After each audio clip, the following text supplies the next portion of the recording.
नारद जी पहुंच गए शिवलोक, क्योंकि नारद जी के मन में अब तुरंत ये भाव जागृत हुआ है कि मैंने काम को जीता है, और काम को जीतने वाले हैं महादेव, और महादेव ने भी काम को जीता है, क्रोध को वो भी नहीं जीत पाए, तो मेरा जो पद है वो भगवान शंकर से ऊंचा हो गया है। इसलिए नारद जी सबसे पहले भगवान शंकर के पास पहुंचे।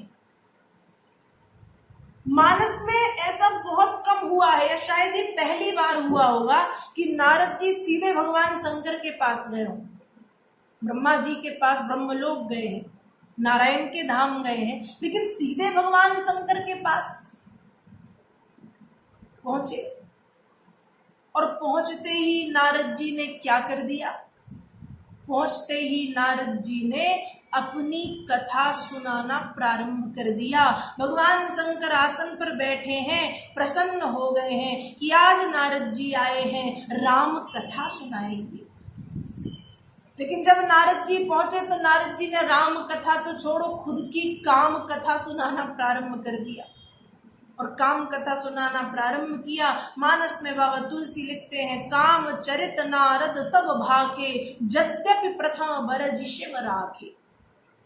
सारा कामदेव की गाथा सुनाई।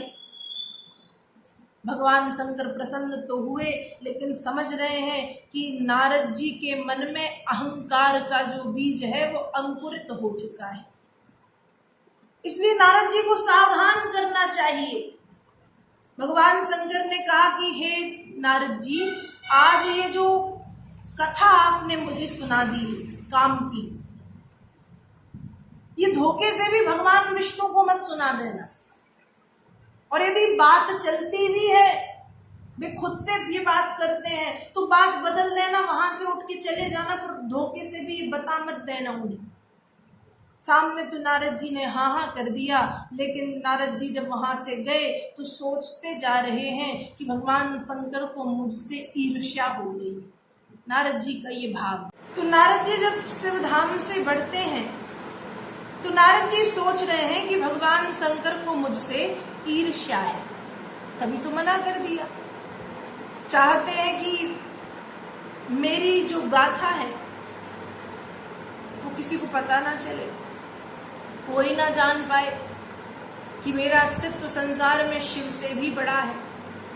देखिए, आज का मानस सूत्र यहां पर यह कहता है कि जब माता पिता, बड़े बुजुर्ग या गुरुजनों के द्वारा बताई गई बातें भी बुरी लगने लगे,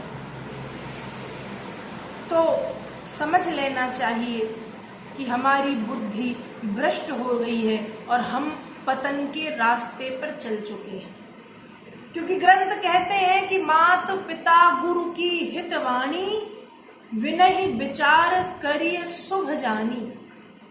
माता पिता और गुरु जब कोई बात कहते हैं तो वे हमसे ज्यादा ज्ञानी हैं, हमसे ज्यादा अनुभवी हैं, हमसे ज्यादा संसार उन्होंने देखा है, और यदि कोई बात वे हमसे कहें तो बिना विचार किए, बिना तर्क वितर्क किए, बिना सोचे समझे उस बात को मानने में ही हित है। लेकिन शायद नारद जी आज की पीढ़ी में नारद जी बह गए।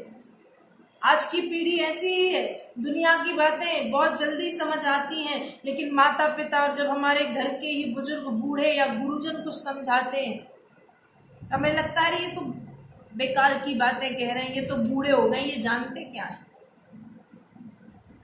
तो नारद जी का भी आज ऐसा ही हाल है। भगवान शंकर ने जब अपना मान करके खूब अच्छे से बातें समझाई, नारद जी को कोई बात समझ में नहीं आई, और नारद जी को उल्टा लगने लगा कि भगवान शंकर के मन में मेरे प्रति ईर्ष्या का भाव जागृत हो गया। और मना करने के बाद भी नारद जी भगवान विष्णु के धाम को पहुंचे।